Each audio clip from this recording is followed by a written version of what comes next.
I am doing the 92 Uprisings with Rodney King that took place a lot in my neighborhood in South Central, and that my parents like witnessed like firsthand because it was happening right in the neighborhood. Like a good majority of the burnings and the looting were happening on our block or within the vicinity of South Central. Welcome to What's My Thesis. I'm Javier Proenza, and today my guest is Elmer Guevara, coming back for his second round on the show. He has a show October 25th at Charlie James Gallery. Which one is it? Is it I know they have the two spaces next to each other. It's the original, the bigger one. Yeah, the bigger one. Yeah. It's their original space. So I did a previous show with Charlie in the smaller space, and so I'm giving a crack at the bigger space now. That's awesome, man. Yeah. That will tell us a little bit about that. I mean, I think I don't know how comfortable they feel with transparency, but basically Elmer. Ever is what is her role? Because I know that a lot of the people that I know that end up at Charlie James got their first crack with like a show that she put together or something. It's your girl Ever is, I think, her Instagram handle, no? Yeah, I think it's something about a town, something along the lines of that. Ever's the director of the gallery. Okay. So, I just didn't want to throw out a title, but I thought. Yeah. I actually did meet Charlie through Ever, but yeah, Ever's the director of the gallery, and I met her maybe sometime before when I got back from New York, like 2022 or 23 maybe. And that's out of college, not after doing a show out in New York, because you do that as well. Yeah, I did New York after for a show, but I was just finishing school and I ended up back over here in LA, and then I met her. And yeah, she introduced me to Charlie. We started talking for a bit, and we did a show in 2023. So did you do a group show before that, or they were just like on board? Right No group show. Just kind of cool.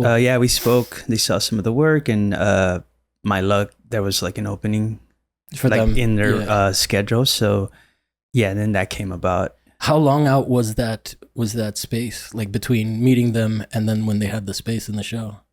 Like you mean the time period that they gave me? How long? How long did it take? Oh, they were probably maybe ready. No. So they definitely gave me some time before, like, to make the show pretty much. I want to say it was maybe a little less than a year. Okay. Like, I don't think it was a full year, but I mean, I tend to like make shows kind of like in 6 months to 7 months. So that I can't remember exactly the time that they gave me, but it was definitely enough time to get some work done. Mm-hmm. Yeah, it was like a good amount of months.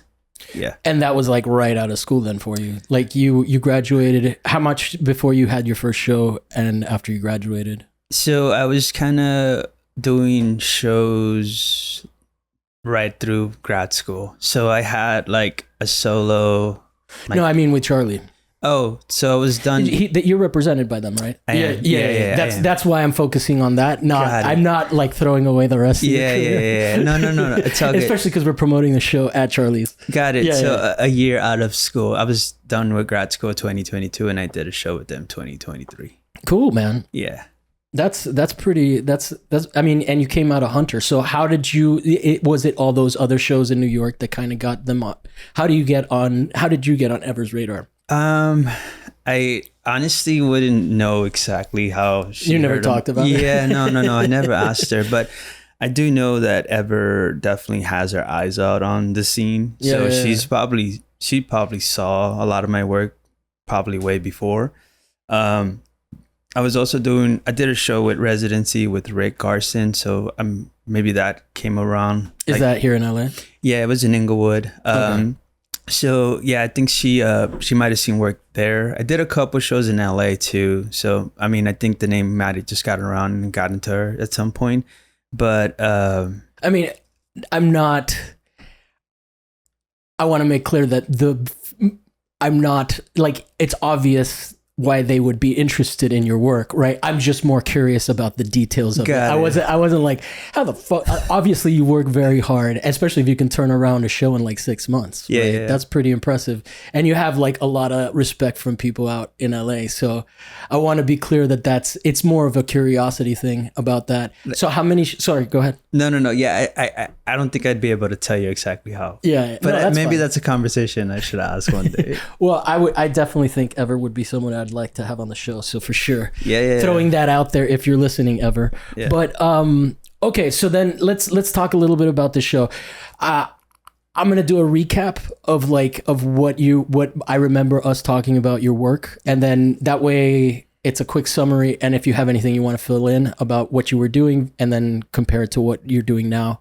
But you're painting very like quotidian life for people in your community. Yeah. And then you were using Photoshop to make like the little details that would be inside, and I referenced that it kind of reads a little bit, or that as you were describing it, it doesn't necessarily read when you're looking at the painting. Mm-hmm. As you were describing it, it made me think of tattoos, and you said a lot of people reference that, but you also talked a little bit about how that's your way of embedding the generational trauma of. Are your subjects mostly Salvadoran because that's your background, or is it just the general LA community? I think for that show. Yeah, for the previous show. What was that one called? It was something about house money. House money, yeah. Oh, that's the name. House money, yeah, that's the name of it. I'm a scholar, dude. No, it's what's it called? So yeah, I think for that show, the cast, like I call it my cast of individuals that I choose to put into the paintings.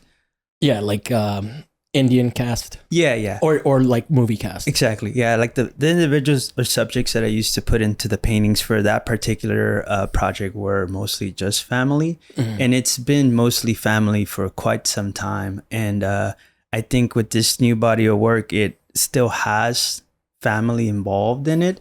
But there are some paintings where there are figures that I don't necessarily know, or there's like new additions of friends that I've included in there that I've never actually used in paintings before. Mm-hmm. So it still has a pretty dense feel with family being in the paintings, but yeah, there's definitely new inclusions of people that I don't like, that are not family. Related. Yeah, related. Yeah.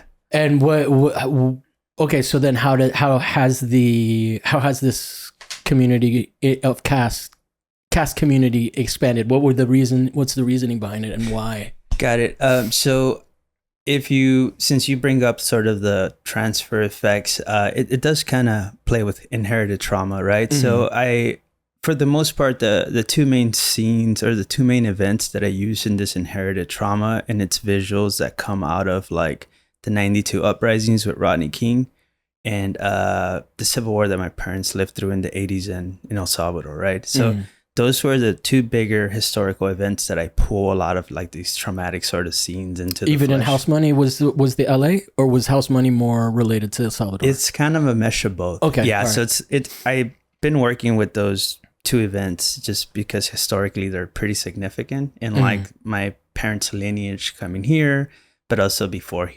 America, back in their home.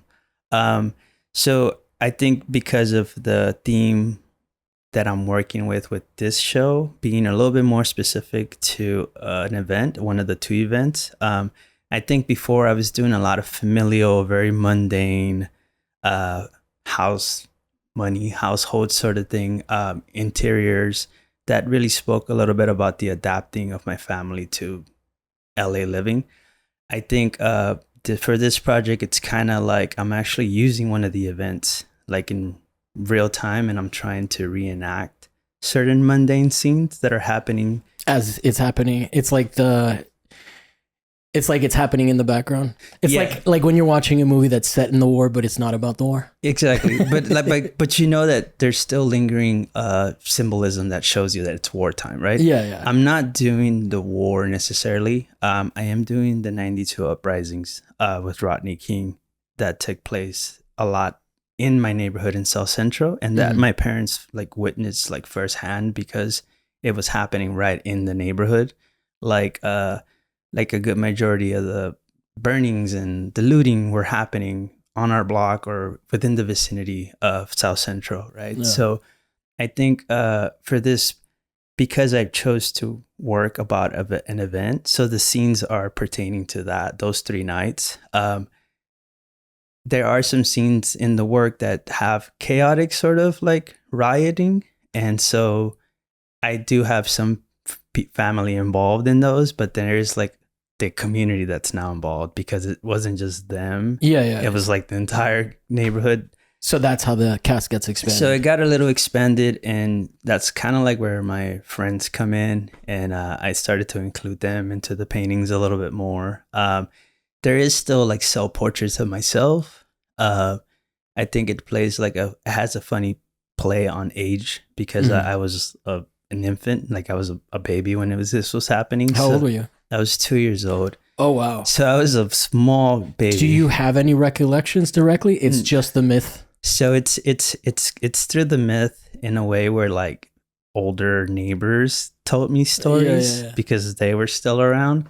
It's parents, like talking to Vietnam vets about the Vietnam War. But there's enough visual out there now where you could really imagine it. And like a lot of South Central hasn't changed. Like there is new buildings, but for the most part, if I walk through the corner of where I grew up, it kind of looks the same still. The marketplace in the corner still looks very identical to how it looked in the 90s.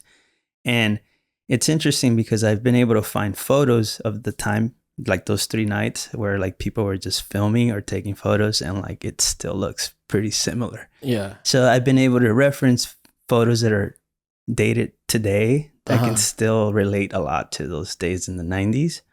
Obviously, like what's funny about the aging thing is that like I put my parents in these paintings, like either reading newspapers or like on their tables, kind of while things are burning in the background. And they look a lot older because they're from today. They're recent photos, right? Or photo references. So there's a play on aging there too, because I also have myself there as a grown up. I have like one scene when I'm a child. So like I wasn't even aware of what was happening behind me, right? So it is kind of reenacting in a way. So I'm resampling things, and I just studied up the event quite a bit with different literature that's out now, and different like from theater plays to documentaries, and kind of just tried to scout some very overt scenes of rioting, but then also I'm very interested in sort of the background of like trying to still function and live in a household while this stuff was happening in the background. So that's a little bit more or less kind of where I'm at with that, and how the casting also expanded because of it being more of a neighborhood conflict. Yeah. Well, so there's like so many directions I can go, but can I ask you a million questions about the riots? But there's also so much going on in the 90s to begin with that, like, I've been with the ICE raids and stuff, I've been really kind of researching like why California is the way that it is, and especially about gun laws. And one of the things that I learned was that it was like the history with California and guns is so interesting because it starts off with the Black Panthers walking around with weapons that people didn't want that. I think they were walking around with AK-47. So that's when the restrictions first started. And then you look at the gang stuff and how even like how the crime bill and all of that shit, that was all around that time. And that is a direct result of both, from what my understanding, the Vietnam War and the crack epidemic, right?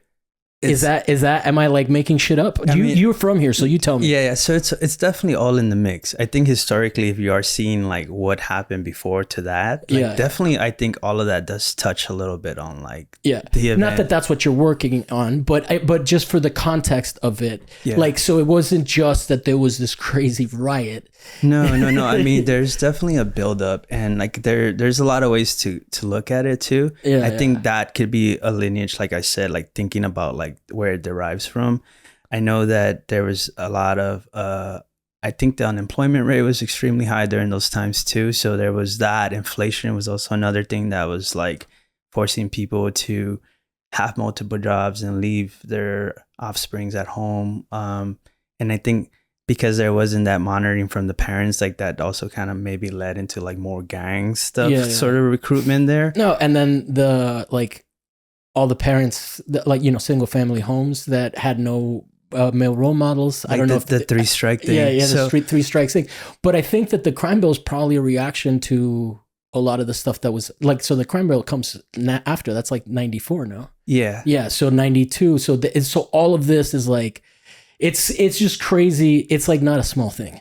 No. I think that's why I've always been very curious about it, because it's like, I think it also gave South Central an even more reputation for like it being like the hood of LA, that sort of thing. So I've always been very curious about the event, also because now it's like old enough where like I feel like I'm not sure that people growing up now, younger people, know about it a little. For me, it was kind of, I didn't really even learn about it till like I was later in the 90s, like almost early 2000s, when I would hear more about it. But I feel like it definitely just got quiet about it for a long time.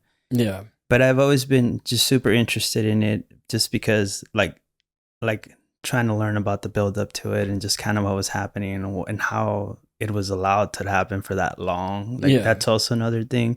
So like it's crazy. There's a really good documentary that I probably watched like a ton of times. Like just even when I was making this body of work, I rewatched it maybe like 4 or 5 times as I was painting. But it's called LA 92. Oh, that sounds interesting. It's on, I think it's on the History Channel produced it. Okay. But it's like it's so many, because there was so much camera usage for it, even for the beating of Rodney King, obviously. But there's so much document about it that like the person that produced it compiled this whole thing together, and it's like a really informative, like it talks a little bit even before and like from the Watts riots in the 60s. Yeah. And like how they were like scared of that ever happening again, and it happened 30 years later, sort of.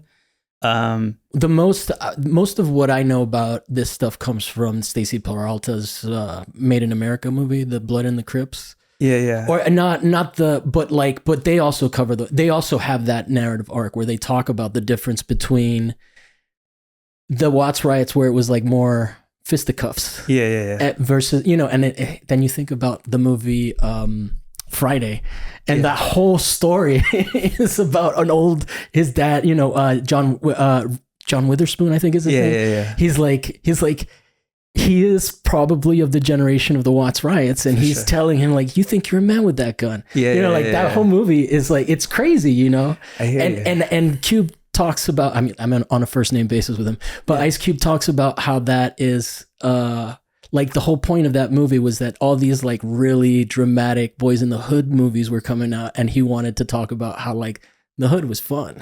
You know? Well, I mean, there's definitely beauty in it. Like there's definitely things that are like probably really messed up still, but there's definitely beauty in it too, you know, especially if you've grown up there. Like there's no place like it that I've ever been to. So there's definitely beauty in it too, I think.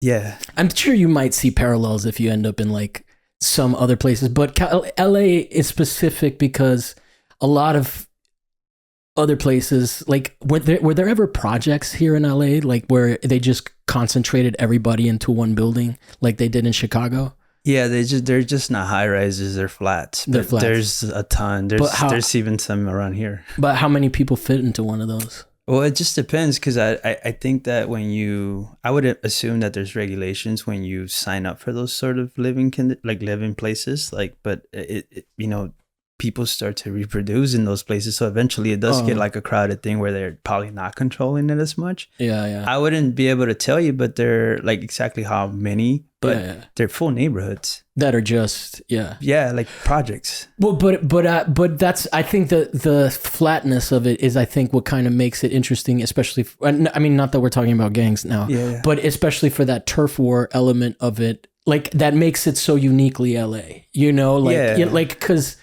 I don't know. I from listening, I'm out of my fucking depths here, but from listening to Wu-Tang, there's Park Hill projects, and like that just seems like it's like a mega city one by comparison to like neighborhoods that maybe they're crowded into these buildings, but it's still pretty suburban sprawlish. Does that make sense? What I'm saying is that a fair distinction to make? I think so, because if you think about the East Coast sort of projects, they do feel like just over congested because they're kind of in one sort of tower. I guess it is a little different when you see the ones that are in LA because they are like they'll have yards and stuff like that, But I think that's like in the 90s, that's the imagination, like the global imagination of LA and like the 90s gang stuff. I think it's specifically like, for even the fact that cars are involved, like gin and juice and seeing stuff like that where people are just riding around in these old cars. Like, I don't know that like that's such a flex in New York. No. That's why I think, like how I said, it's like you can still find some of the beauty there just because the culture in LA is just, it's very unique. I mean, I feel like you could find traces in other places, but it's very different, like, and it's very polar opposite than New York City. Like the lowriders, the gangs, like it's just very, very different, I think. And we're sort of also influenced a lot by like the global South a little bit quicker than New York City is. For sure. So there's music that's different, there's hybrids of food. Like I feel like it's just as like multiverse as New York City, but like even a little bit more regional specific. That's my only point. I'm not saying that like anybody had it harder. I'm sure there were poor people everywhere.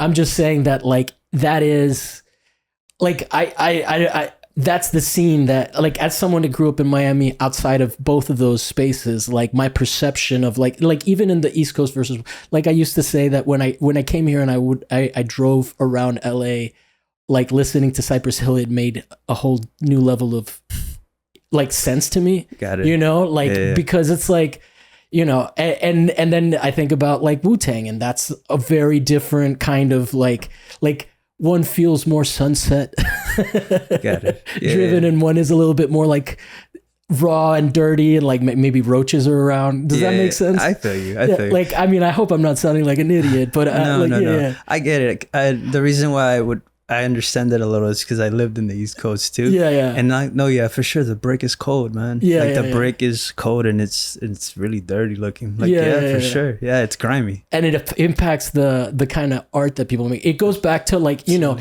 especially I do kind of want to add a little conversation about a painting tradition, but it goes back to like, the farther north you go during the Renaissance, the more intense people's paintings are, because it's fucking rainy all the time. So they're not going out and painting plein air like they are in France and shit, Sure. So all right. One of the things that I think is interesting, and I want to give you some time to just kind of tell me everything that you're thinking about in terms, and things that I don't know. Cause I remember like, the OJ Simpson case, and like, the division in the school, and like back then, and Miami was much more segregated in terms of like how communities interacted with each other. I knew more Haitians than I knew like Black Americans, right? Got it. So I remember that being kind of a surreal experience where all the Black kids were like super celebrating, where I'm watching Norm Macdonald, and I'm like, of course he's guilty, and that sense of relief. So even like all of this LA shit radiates.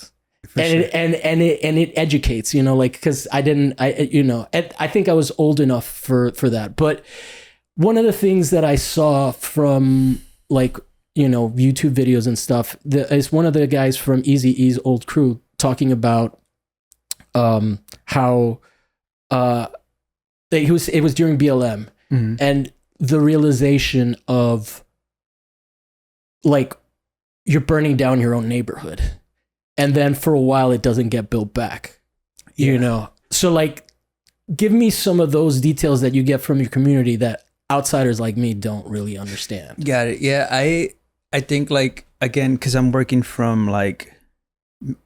with memory, obviously, because this is a past event, but most of the information that I know of, like the effects of that, like burning your own neighborhood, like destroying your own neighborhood, it just kind of comes from speaking to older neighbors, my parents and stuff like that. And it definitely, like, I think it upset a lot of like maybe the older individuals that were living in the neighborhood, because my mom tells me that it really took a long time for the neighborhood to bounce back. She's like, there was nowhere to go buy food. Like people looted stuff, so you had that, but then people weren't so eager to open their doors again, like in terms of business, So it definitely, like, to me, it made me think of two things. Like, it's probably not the best thing to destroy where you live, but I totally understand that, like, sometimes you need to just, like, it's a buildup of like discrimination and anger, and it leads to certain things like this. I don't think that LA was the only city that's ever had this. I'm sure like it happened in numerous places around. There's been riots in Miami and shit. Right. So I mean, like, I think just speaking to the older folks that I talked to for like collecting memories and trying to visualize these memories, like, a lot of them told me it was a struggle for a while, and they're like, like, we didn't agree that we would be out there destroying the same place that we live, but I understand that a message needed to come across.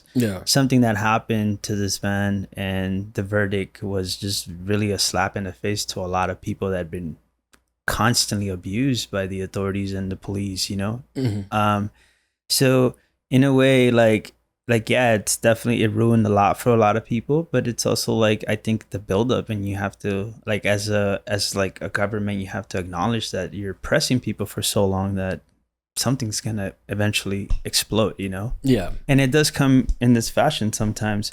But I will tell you one thing though, like, I'm not sure if we maybe learned from this event that happened in South Central, but when the BLM protests were happening during COVID, like, there was also some looting happening.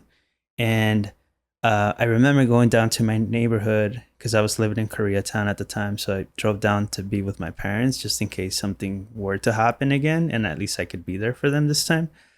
So I drove down, and we were hanging out in the porch, just kind of like, in a way, bugging out a little bit because of how peaceful and quiet it was.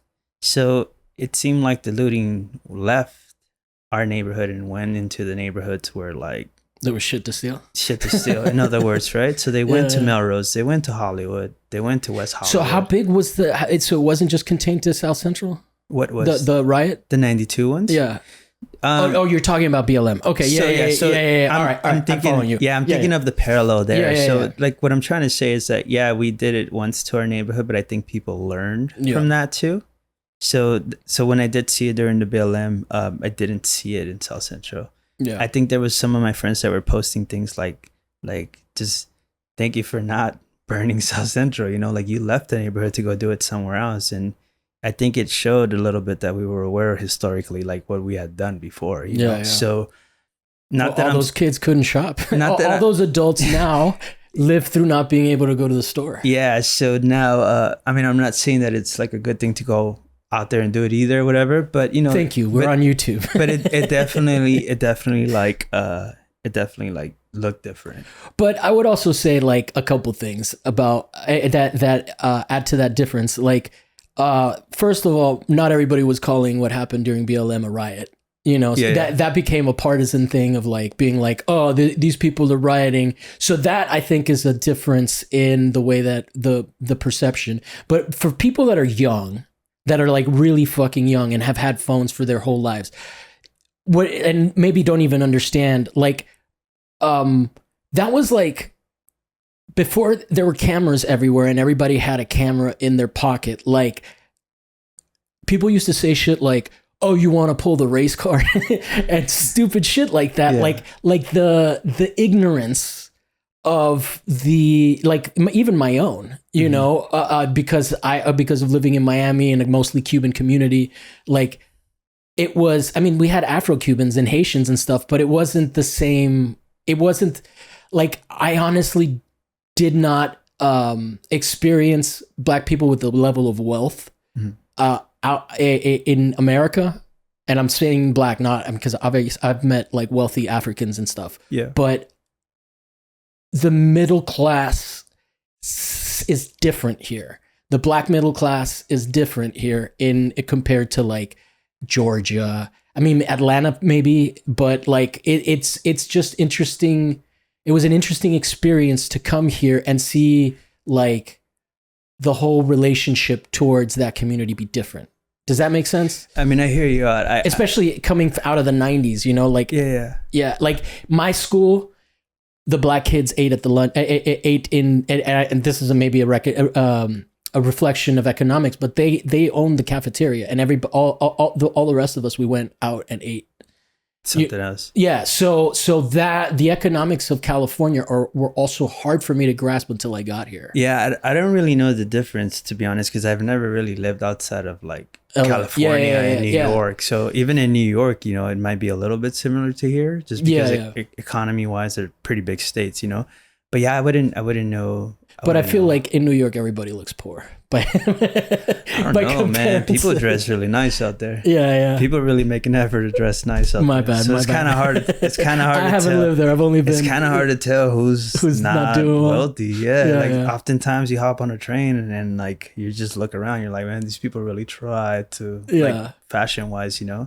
I feel like here we're a little bit more relaxed with things, you know. We just wear whatever we want and it's kind of chill, you know. That's true. It's a different culture in that sense. But yeah, I wouldn't be able to tell you much in terms of like the wealth among that social group, just because well, you're not part of it. Yeah. I'm just talking more about the difference between like how big of a deal, because I mean Rodney, the riots were you know, Latinos were catching strays for sure, but the riots were specifically, and especially how they were presented nationally, they were very much Black versus white. Like the nuance of, like, this was in the Ricky Martin times. Yeah. You know, where like, this was, back then, everybody was really happy to know a Cuban. Now, no, everybody could give a shit about Cubans, you know, but on the East Coast, it's like, oh, you're Cuban. It's like, is how liberals are about like knowing a gay person. Like, ooh, I'm so cultured, you know? Yeah. But yeah, so tell me, like,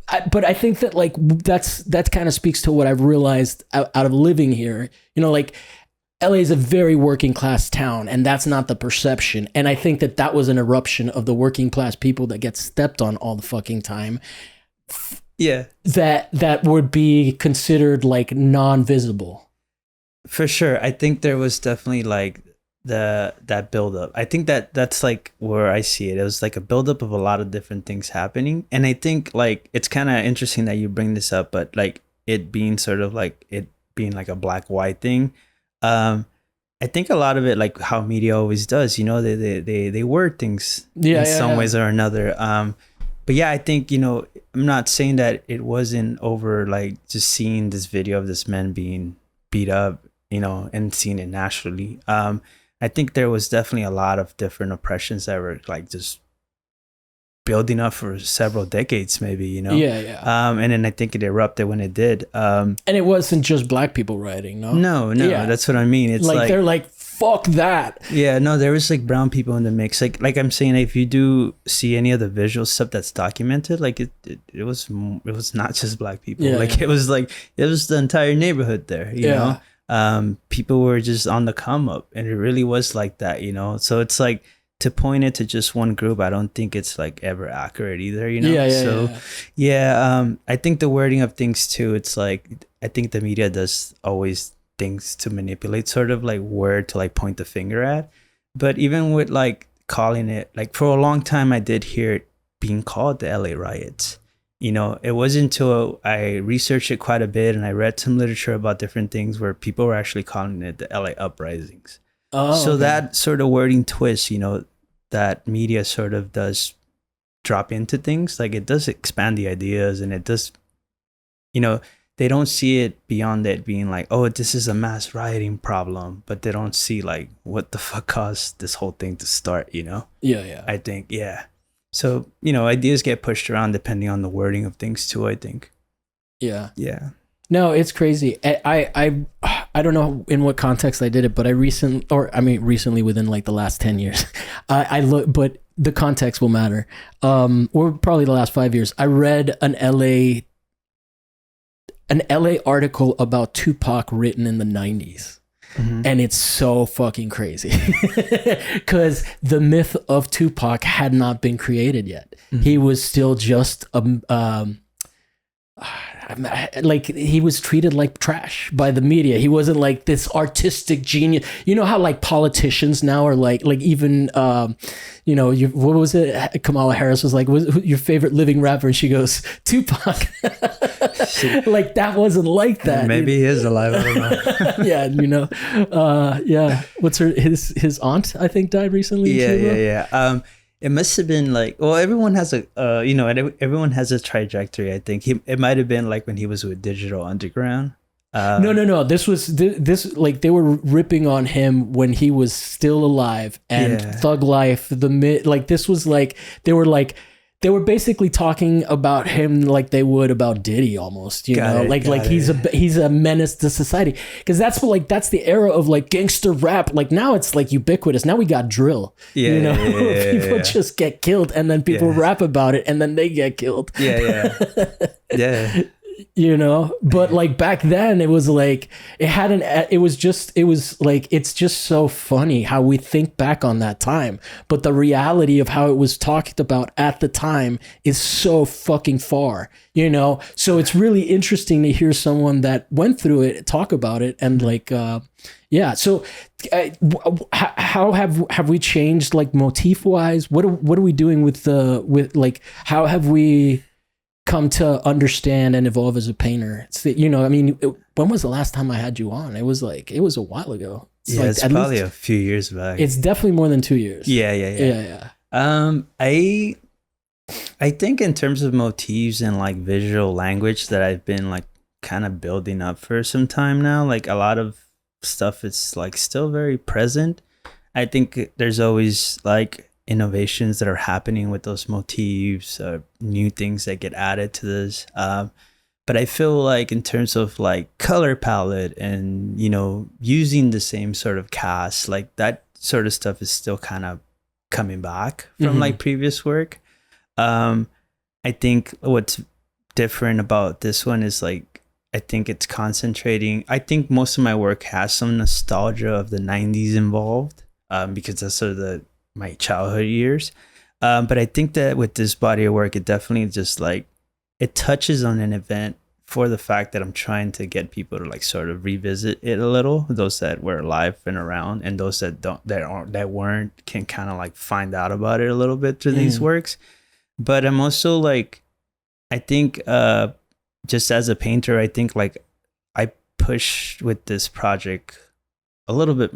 I would say I try to push a little bit more every time. So there's definitely like some paintings there that are really complex with figures like sort of in the midst of like chaotic scenes that were happening. And then there's some that are very, very calm. So I think, I don't know if maturing would be the right word, but it's definitely like seeing and trying to visualize these events through like not the very obvious lens. So I'm still thinking of very mundane times within the war zone, within the battle, right? So a little bit of mixture of both, where it's very obvious and not very obvious. And I think like in terms of like using motifs, like I am still pushing to make these works very dense visually, but also symbolically, right? So I like to look at these works, and if I feel like it's too much of a quick thing for me to look at, like I'm not very happy with them. So there's always like just little things that are packed in there for you to unpack as you look at the painting, that have traces of different things. Like I still have omens that I really like to use symbolically in several of these paintings, whether it's black cats or coyotes or oarfishes. Like different little things of that sense. Like all that still kind of is still there. I just think what makes this work a little bit more specific, it's that it's dated within the 3-day event. Mm-hmm. And I don't necessarily think that like I encapsulated the entire event. I think it would take me several projects to fulfill something like that, right? Just something so impactful that way. So, I think it's just like a scratch on the part, so it's, you're making art from it. You're not writing a history. But it does feel like I am in a way though, because I do see myself as a storyteller too. So I am kind of telling you stories with these figures and these very frozen images, because they are frozen, but they speak through symbols. So historically I do feel like I'm sort of re-scripting things, just because they're not super factual in the way that they're deriving extremely like as references from, like, I'm ripping from the event. I'm building these things, so it's all working from memory still. But I'd really like to cut this short, I guess. Like I really feel like I pushed myself like to at least show something a little bit more specific. You don't ever have to cut anything short on a podcast. I'm just kind of thinking I'm wording all this thing and I'm like, okay, let me just tell you. Yeah, I'm trying harder. No. You're good. I'm just teasing. So, okay. I don't think we've ever really talked about your influences, really. Yeah. Did we? Did you? I think the only reason I keep thinking Hudson River School, but I don't see it in your work, is because you went to Hudson, not New York, Hunter, New York. Okay, who were you into? Am I imagining Hudson River School or not? No, because that's like really chiaroscuro, very landscapey, and I don't see it there. But I don't know why that word is in my head. Maybe it is because I thought Hunter was. Yeah. I don't know if I ever mentioned influences too much, You don't publicly, or no, like just like in conversation, I think. But I do. Like, who were your, like, early on? Who were your or actually, I don't know that I was doing this back then, but like I always what I'm started doing as kind of a warm up question for people is I ask people like earliest memory of you interacting with art that makes you go like, oh shit, like I stuck with it. And then like the moment you were like, oh fuck, I can't not do this. And then through there, maybe we can talk about who were your influences that kind of like got you going. Because I just had Israel Campos, who seems to be doing well. He just had a group show at Charlie and his piece sold. So he's on the right track, it seems like. But he was talking a lot about how the Mexican Revolution painters. I had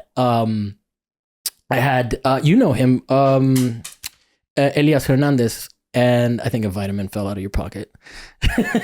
Should probably take that too. That's a very, very specific thing.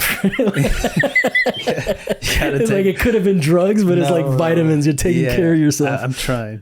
But Elias Hernandez, he talks a lot about how, and I'm not necessarily leaning towards, because I do see a lot of European influence in your work. I'm not asking you to be like, who were your Salvadoran influences? But what surprised me about talking to him about it was that he was really into Latin American surrealists, which are like completely off my radar. So I always find interesting to talk to people about that. Are you a Caravaggio guy, or like who were you're a very dedicated technical painter. And when I see that, my assumption is that people have you do underpainting and shit like that they've looked at the masters. Absolutely. Okay. Yeah, but absolutely, dude. Absolutely. Okay. Without a doubt. I would also backtrack a little bit to your first question about like the very first time sort of thing. My background is like, it started off with graffiti. So I saw like my good friend Jimmy, who's like about 6 or 7 years older than me, sort of like. I thought you were gonna say he was 6, tagging up. No. Like, so I was a young kid. He must have been like a teenager at the time already. But I remember seeing like black books around, and that's kind of where it sparked the sort of like, oh shit, this looks pretty amazing to try. And once I tried it, it kind of sucked me in, but just remember seeing those black books and how majestic all that looked, I was just damn, people could actually do shit like this. It's kind of crazy. I also remember seeing like prison drawings that like some of my cousins had, like their parents, like in their fathers in prison or whatever. So I would see sometimes drawings that were super polished. Wow. I guess they got time to get good at it, no? Yeah, well, yeah. I mean, you obviously do a lot of like stuff like that. You don't To not go crazy. Yeah, you don't have tablets and phones, especially during the 90s, right?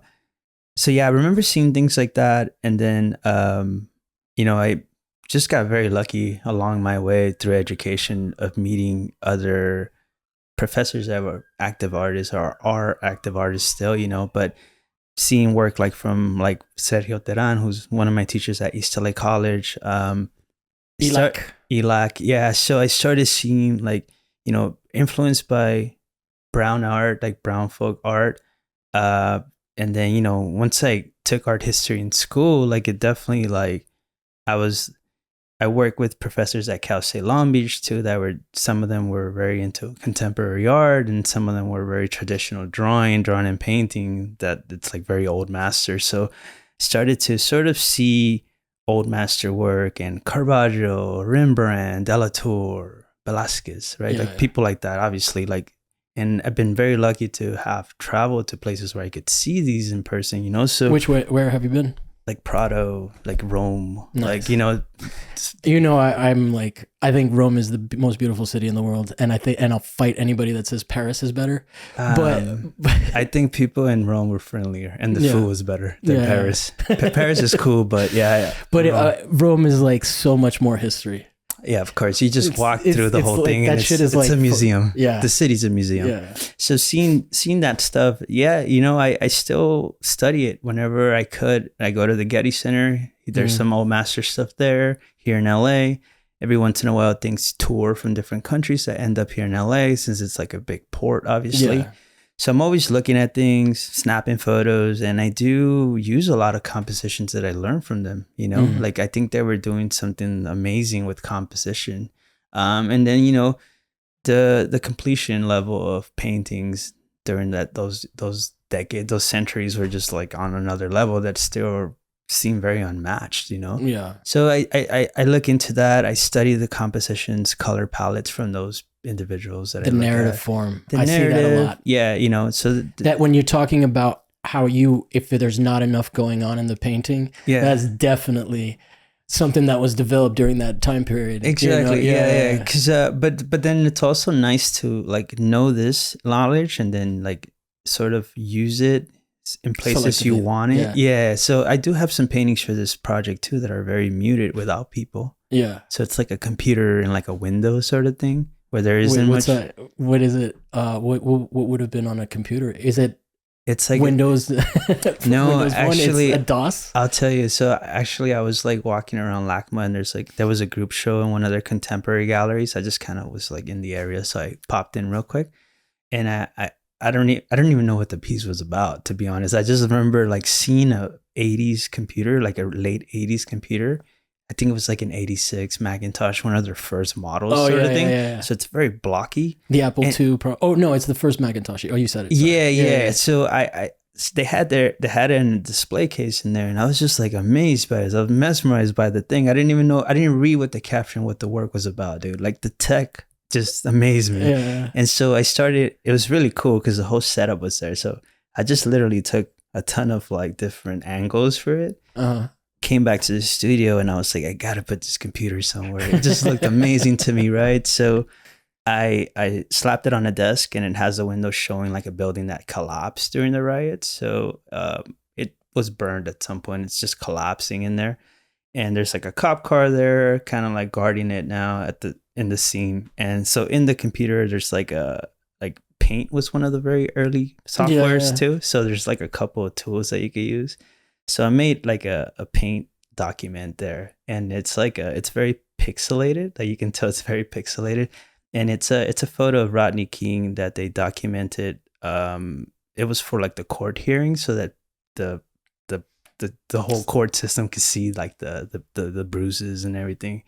So there's a pretty famous photo of him kind of like looking a little away, and you could kind of note like the bruises. Yeah. So I took that photo and I just pixelated it, and so I made it through the language of that paint from that era.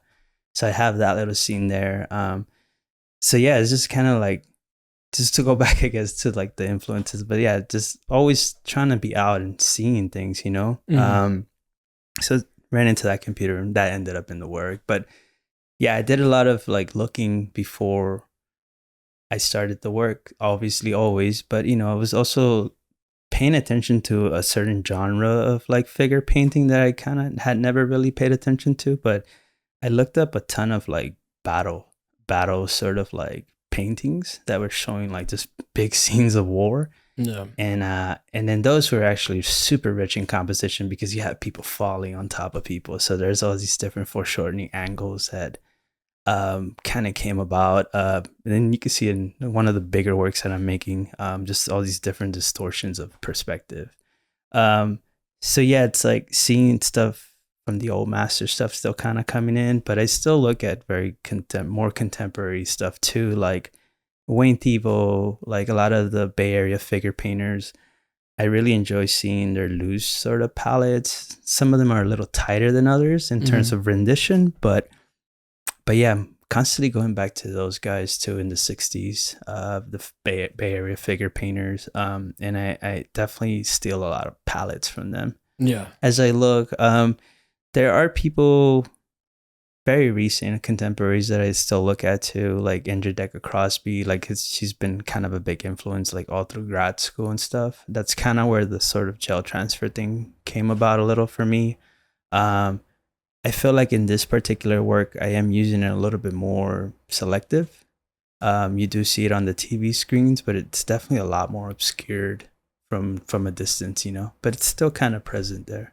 Yeah. So it's a big array of different things. Like I'm looking at things and even sculptural stuff that's kind of ending up in my work now too. So visually though, you know, I just kind of look at it as an object and I try to see like what I can use from it, whether it's color or whatnot. Was there ever a moment, because you started off as a graffiti artist, right? Yeah. So was there ever a moment where you had a challenge considering, or maybe the you were already identifying as an artist probably by the time you started going to school, right? Because you identified as a graffiti artist, which is an artist, right? So, because I think a lot of people have a hard time making that transition into being like, this labor is worthwhile, you know, like this labor, or I have the ambition to make it work. Yeah. Do you have a transition where you struggled with taking on the identity? Maybe any residual hesitation from identifying as a more white cube artist? I used quotes there. Yeah. Did that ever happen, or was it always just a smooth transition to painting? Because I think you might actually be one of the few people that I know that hasn't had that challenge. No, I think it happened pretty naturally, honestly. Yeah, thinking about it, like I kind of like outgrew one and went into the other. Yeah. So it kind of it just wasn't doing enough for you anymore. Yeah, You hit the limitations of the medium. I mean, I don't think I hit the limitations because there's so much you could do with it still. But like I mean, you could achieve like portraiture with spray paint, like on walls and stuff. No. But I mean. Without getting into white cube, what are the like? Is there? Do you think that there's a ceiling to, like, obviously commercially there is. Yeah. You know, like, but I'm saying without becoming Banksy. Got it. What is the biggest ambition for a graffiti artist? Since I have you here, you know, like, like I would say the graffiti towers kind of stand out as like one of the more conceptual, like, you know, one of those things that art world can't do, but that is like very. Do you see what I'm trying to get at? I do. I don't have a way to fucking make it a question. No. I think what happened, I think just like in simple words, you all grow one, you know, I feel like it feeds you, like it fed me so much and it taught me so much too. And it definitely solidified the fact that I knew I like to do things with my hands and with color and with expression. Right. But I feel like after a while, like, I would say education also took its role and it kind of steers you into. Your curiosity was too much to just stick on technical stuff, which tends to be what graffiti the ceiling there. Yeah, for sure. Yeah. I mean, I still wouldn't say that I like fully got over it. Like I still look at the thing. I still look at it. I know a ton of people in the community. A lot of good friends of mine still do graph. I sometimes do it myself, But I think it was also like it was extremely fun when I was young. And it's being a bad kid. it just didn't cross over into adulthood as much as I miss it. I still, like I said, I look at it so much that it's like it's still part of my life. I just don't actively do it. But yeah, I think it got to the point where like the brush and the oil paint was just giving me just as much satisfaction, if not more. And I think there's a time thing too. That graffiti is like a very fast-paced sort of art form for the most part if you're doing it illegally. Where like oil painting or painting, it's like more of just a very isolated, you could take your time doing it and really achieve great things, I think. Not saying that you can't with graph, but at least for me, like I definitely sense it more coming from like the paint itself. So the oil paint and stuff. Well, I know Dave Kim, who is Korean, he's like, I don't know why I brought it up but it's just like he kind of also grew up in like getting caught up in gang stuff, and he was a graffiti artist.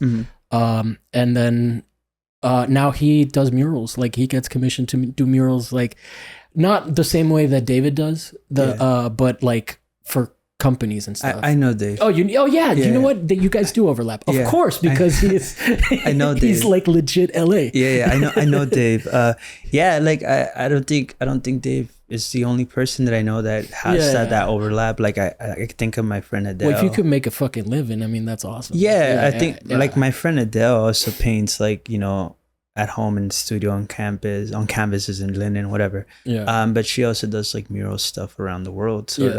Definitely. I don't knock it. I just I'm worried that I knocked it. No. I think I don't know. I was a poser. Like, I mean, I had a black book and I could kind of draw, but I was never a tagger. That's the one saving grace. But I like when I first got to America after years and years of looking at European art, I was like, this shit is cool. No, I mean, I saw that as a very young kid, as a very cool thing. But like, eventually I think school took its like toll on my sort of psyche, and like it definitely just feels great to like follow a tradition of painting like on a surface, Not that graffiti doesn't have a rich culture. It definitely does. Okay, I want to get back a little bit. I mean, we're about to wrap up. We've gone an hour, but I kind of want to get a little bit back into the LA riot stuff. Like, what do you want people to know that don't know? Like, I've made a big effort to kind of show you how my perspective has evolved and how like my ignorance about the situation. And then, I did flex a little bit about what I did know but what do I not know about this that you can only experience through your upbringing with it? Like how, and the other thing that I want to throw into that question, because you talk a lot about nostalgia, but like, nostalgia as we kind of degrade nostalgia, right? But without a nostalgic recording of something, we don't remember that feeling and we don't pass that down. So talk to me a little bit about both of those things, because those are experiential questions. Got it. So for the first one to think about like what you don't know about it, I just feel like there's so much to dig out of that. It's crazy that it's only a 3-day thing. Like it really is a historic moment that only happened for 3 days instead of years like wars do, right? But just in those 3 days, I think like if you could scratch the surface and dig back on it, you would see sort of the lineages that we were talking about with the three strikes, the crack epidemic, like all this sort of like also gang violence and stuff like that. It's like a really super predators. It's a super big buildup of like a lot of oppression, I feel too, and it I think it just got to the boiling point where like people were like, hey, the system's not really here to help us, like it showed with the trial that like someone could be abused and beat like this and on camera and like cops got away with it. So I think it was frustration, buildup of different things that were happening. How many cops was it? 4, right? I think it was 4 4 cops on one dude that got acquitted. Oh, that got acquitted. There were other cops watching? Or? No. I think there's 4 in the scene, and the guy the videotape. Yeah, it says 50. I think they counted the hits too. It's 56. Wow. Yeah. From different ways too. It's 4 people doing it, you know.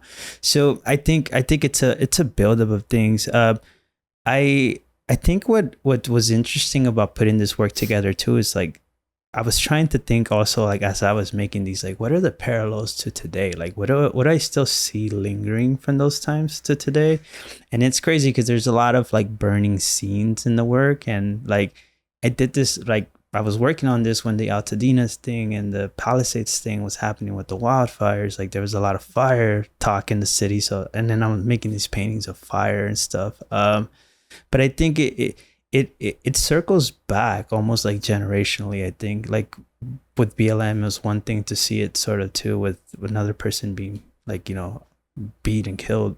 So I don't think it's a problem that's like ever or has been fixed. So it's like, yeah, this happened 92. We're talking about 33 years ago, right? So it's like, I think it still has relevancy to today, like in things that we're sort of still kind of living with a little bit, you know.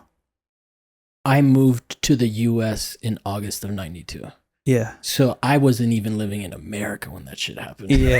It happened in April. Yeah. I don't know. And when I came here, I was like, what the fuck? Like, I was in my little bubble in Italy, in Europe, you know? Like, it was culture shock for sure. Yeah, absolutely. I think about the culture shock element too, actually, because my parents had just gotten to America, to the US, like in the 80s. Yeah. So they had only been here like maybe a handful of years when this happened again. So they were fleeing war, and then literally came into like sort of a battle zone here in LA for those days. So yeah, you know, just trying to think of parallels and things that are still kind of occurring today with certain things like that. Yeah, I mean, I think that what this thing also highlights is just the camera. You know, like it really is like, first of all,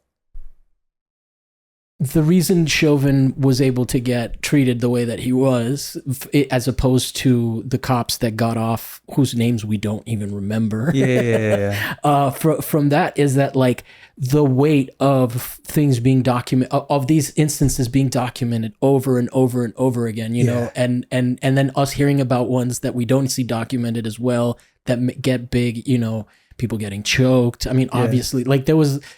People no-knock raids, like the whole culture of policing and it gets exposed. Yeah. But it's really hard. I think, like, you know, in this world where everybody's like calling everybody racist, like, and I'm not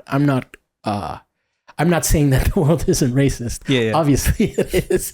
But I'm saying that like the denialism that was able to be perpetrated on communities of color is like, that's what that fucking thing like ultimately is about. It's like people not believing their fucking eyes, or people being like, "Oh, this is an isolated incident." It's like it really is. It wasn't. You know.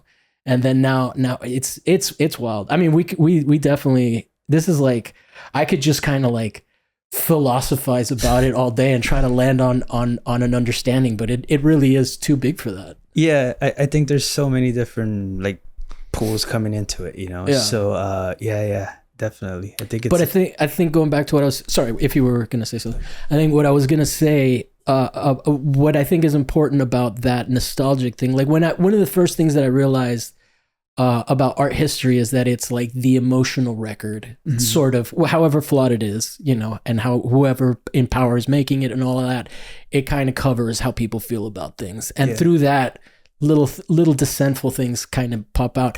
Like the work is political, but it's not like heavy-handed, it sounds like, which is really interesting, you know, like in terms of that. So, but I appreciate, that's one of the things that I appreciate about artists, that you can share your nostalgic experience of that, and then it can give us more context. So I definitely want to tell people to go, encourage people to go see the show. I'm definitely going to be there and look forward to it. I'm a big fan of your work, man. Thank you. And thank you I was very excited that you were part of the show at OCC. I was like, all right. That was great too. No. So I'm, anything that we can promote for you at this point. Just a reminder, I guess, like just logistics wise, so people know where this is at and when it's happening. But the show opens October 25th, Saturday, Charlie James Gallery, 6:00 to something. I probably would assume 9 or 8. Actually, since this is the first time I've done it, so it's sloppy, but it's going to be this weekend. Because I'm dropping it the week of. Yeah. Thank you for coordinating that for me. Because I'm excited to be able to plug a show ahead of time for sure, and do an episode to promote a show at a space that I like. So, cool. And then you are at Elmer Guevara. Is that it for Instagram? Yeah, it's Elmski. Elmski. But instead of the E, I change it for a 3. Because you wanted to make it hard for yourself. Elmski 1. No, I actually just did that when I was probably like 20 or something. Is that your tag? That's when. No, it's just what people called me. But I just wanted to flip the letter. I was like 20 when I. Why are they making you Polish, dog? I don't know, man. Ski. What was your tag? I'm curious. My what? What did you write up? Oh, you don't disclose that? I should probably not. Oh, okay. Oh, it's statute of limitations, or you still go out? It's just code. Okay. It's just code, all right, you can tell me off air because I do want to know. I'm just curious about the psychology of what you picked. Yeah, I just kind of El Salvadoreño. Nah. I wish I had a fun one like that. No, it's just I was brought up with some people that really had like their sort of regulations about things, like Oh no, They taught me where it was right to do things and where it wasn't, and where to speak about things like that. But for the most part, I'm not Adam 22, dog.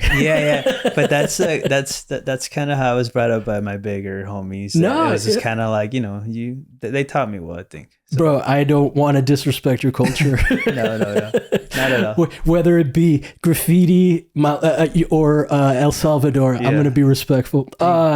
Well, cool, man. This has been a pleasure. It's always nice catching up to you. Catching up with you. Catching up to you. I'm not going to do that because you're fucking way ahead of me. But and I was really glad that you reached out to do this, because this I am going to transition and say, like, hey, if you're a homie of the show and you got something coming up, we can do this. I think it's kind of smart. Yeah. I mean, and also to like... It'll help me. Just to give you some daps too, man. Like, I've been keeping up with your show for a while. And it's been great to just see the array of people you're finding in the city. Man. Thank you. I think it's very informative, and it's a fucking great resource. Awesome. I really appreciate that. I mean, I was already honored that you wanted to be on it again, and you reached out, but that's very flattering. I have a very good set of guest plugs that recommend good people. I'm going to reach out to you for that as well. Yeah, absolutely. But yeah, that's basically, like some of the heavy hitters that I've had recently that people are really excited about are all people that you just run out of being able to meet people, the network it works. And it's nice that people trust me. Not everybody does, but some people do. And the LA people are very cool. Like the LA originals are very, very good to the show. Yeah. But if you guys enjoyed the episode, like and subscribe, leave a comment down below, and you can join our Patreon at patreon.com/what'smythesis. We've got really good people supporting the show that I'm very proud to have. We have Tony Irons, M. Triskovsky. Thanks to them. Thanks to Amir Zaki. Thanks to Hiroshi Clark and Jackie Castillo. They make the show possible, and if you'd like to join them, you can do so, and you'll get early access to episodes. But anyway, we'll be back next week with another guest and another topic. Thanks, man. Thank you.